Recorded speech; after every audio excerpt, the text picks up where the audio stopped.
नमस्कार।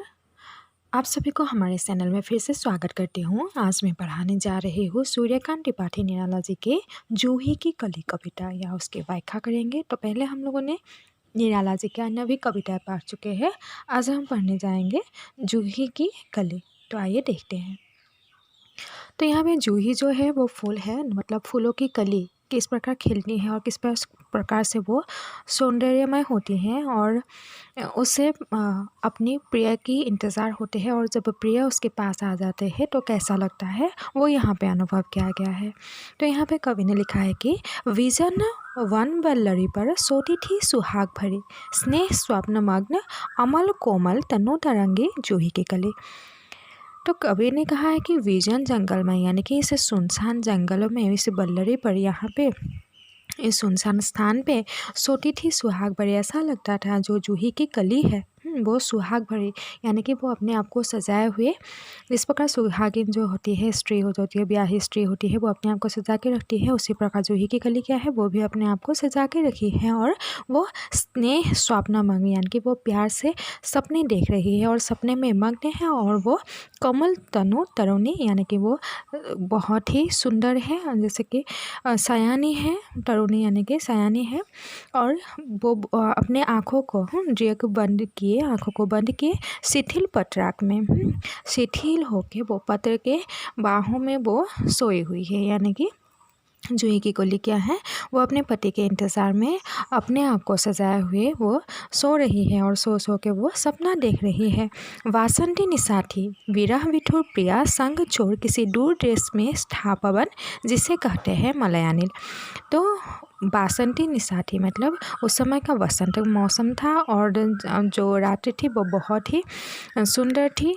और उस समय विरह विठुर जो प्रिया है, यानी कि जूही जो है वो बहुत प्रिया है, और उसे छोड़ के कौन चला गया, पवन, यानी कि उसके प्रेमिका का नाम क्या है, पवन, और पवन के प्रेमिका का नाम है जूही।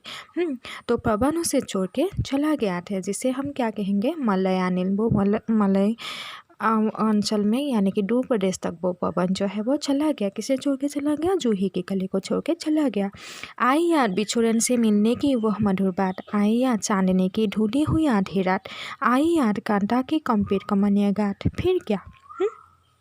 तो जैसे ही बिछुड़न, यानी कि बिछड़ने के बाद उनको आई वो मधुर क्षण, जैसे जूही के साथ या कली के साथ वो किस समय से अपने जीवन व्यतीत करते थे। जब वो पवन आता था तो फूल किस प्रकार से हंसने लगती थी, किस प्रकार से बातें करने लगती थी। तो पवन के साथ वो उसने कैसे संबंध बिताए थे, या पवन जो है वो अपनी प्रेमिका के साथ कैसे रहा करते थे, वो सब जैसे ही याद आ गया, तो उन मधुर बातों के जैसे कि याद आ गया। तो आया चांदनी ढुली हुई आधी रात। तो आधी रातों में जैसे कि चांदनी सा हुई थी, उसी समय पवन को अपनी प्रेयसी का याद आ गया, और याद आते ही उसने क्या किया था, अपने शरीर में कंपन महसूस किया। और फिर क्या, पवन उपवन सरसरित गहन गिरी कानन कुजलता पुंजों को पार कर पहुंचा, जहां उसने की केली कली खिली सर। तो वो क्या क्या, जैसे ही पवन को अपनी प्रेमिका जूही की याद आ गई, तो वो उपवन सरिता गहन गिरी पर्वत सब कुछ, गानन यानी कि फूलों का बाग, जहाँ कुंजे लता सब कुछ वो पार करके कहाँ आ गया है, जहाँ उसने केली किया था, यानी कि केली यानी कि उसके साथ रहा करता था, जूही के साथ रहा करता था, अपने साथ उसके साथ सुंदर समय बिताया करता था। तो उसके साथ वो समय बिताने के लिए आ पहुँचा है, यानी कि पवन को जैसे ही जूही की याद आ गई तो पवन दौड़ के चला आया। सोती थी जाने कहो कैसे प्रियागमन वो, नायक ने चूमे कपल डोल उठी बल्लरी की लड़ी जैसे ही लो। तो वो सो रही थी, जैसे ही प्रियतम आया, यानी कि पवन जैसे ही आया तो उसने देखा कि जूही जो है वो सो गई थी। जाने कहो किसे प्रिय आगमन का, तो उसे प्रिय के आगमन का कोई पता नहीं चला, यानी कि प्रेमिका आ गया है उसे कोई पता नहीं चला। नायक के सुमेर कोपल, और पवन ने क्या किया, जूही के कली को चूम लिया है कोपल में, कपाल में। डोल उठी बल्लरी की लड़ी जैसे हिल, और जैसे कि जो जूही की कली है वो हिल उठी, इस पर भी जगा नहीं। लेकिन वो जागी नहीं, उठी नहीं, चूक क्षमा मांगी नहीं और उसने क्षमा नहीं मांगी कि तुम मुझे यहाँ से तुम मुझे अकेले क्यों छोड़ के चले गए या मैंने तुम्हें क्यों जाने दिया, ऐसा कुछ कहा नहीं। निंद्रासल बंकिम भी विशाल नेत्र मूडे रही और वो निंद्रा के आंचल में जैसे कि सो गई है और वो कभी अपनी आंखें नहीं खोली है। किंबा मतवाली थी यौवन की मदिरा पिए कौन कहे, तो वो क्या बहुत ही मतवाली है, घमंड से वो अपने यौवन के घमंड से वो भरपूर है, यानी कि वो क्या है अभी सयानी हो गए हैं ना, तो यौवन उसे प्राप्त है, यानी कि वो खिल चुकी है और वो अपने ही यौवन को देख के, अपने ही सौंदर्यता को देख में उसमें मोहित हो गए हैं और वो अभी अपने प्रेमिका की कोई बात नहीं सुन रहा है या अनसुना कर रही है। निडर उसे नायक ने निपट निठुराई कि झोंकों की झाड़ियों से सुंदर सुकुमार देह सारी झकझोर डाली और पवन को गुस्सा आ गया। उसी समय निडर नायक यानी कि निडर पवन ने निकट निष्ठुराई से एकदम उसे जूही की कली को झकझोर डाला, हिला डाला और सुंदर वो सुकुमार उसकी देह जो है, जूही की कली बहुत ही सुंदर थी, उसका जो देह है वो पूरा झकझोर गया, यानी कि टूट गया उसका हृदय। मसल दिए गोरे कोपुल गोल, उसके जो गोरे गोरे गाल थे वो भी मसल डाला। चौंक पड़ी युवती, तो उसी समय जो जूही है वो चौंक उठी कि क्या हो गया है।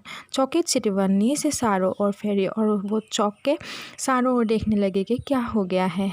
हैर प्यारे की सेज पास नम्र मुखी हंसी खिली, खेल रंग प्यारे संग, और जैसे ही उसने देखा और अपने पास पवन को पाया, यानी कि अपने प्रियतम को पाया, तो उसने क्या किया, नम्र खुशी, और वो हंसने लगी। नम्रता से उसे बहुत ही अच्छा लगा और वो हंसने लगे। खिली खेल रंग प्यारे रंग, और उसी के साथ वो मग्न होकर रहने लगे, यानी कि जैसे ही प्रियतमा के पास प्रेमिका है, यानी कि जूही के पास पवन आया, वो पवन का इंतज़ार कर रही थी और वो सपने में खो चुकी थी, वो सोई हुई थी और उसी समय पवन को भी जूही की याद आ गई और वो सारा पहाड़ कानन जितना भी पर्वत है वो छोड़ के जूही के पास चली आई और उसने देखा कि जूही सोई हुई है और वो घमंड से मतवाली हो गई, इसलिए वो उठी नहीं। प्यास से छूमा फिर भी नहीं उठी और इसीलिए पवन ने क्या किया, गुस्से से उसे झकझोर डाला और उसी समय वो अब सपनों से जाग उठी और उसने अपने प्रेमिक को देखा और देखते ही वो मुस्कुराने लगे और दोनों संग संग रहने लगे और आपस में प्यार बांटने लगे। तो यहाँ तक आप लोगों को समझ में आया होगा, और कुछ टॉपिक हो जो समझ में नहीं आया वो आप कमेंट करके बताइएगा। धन्यवाद।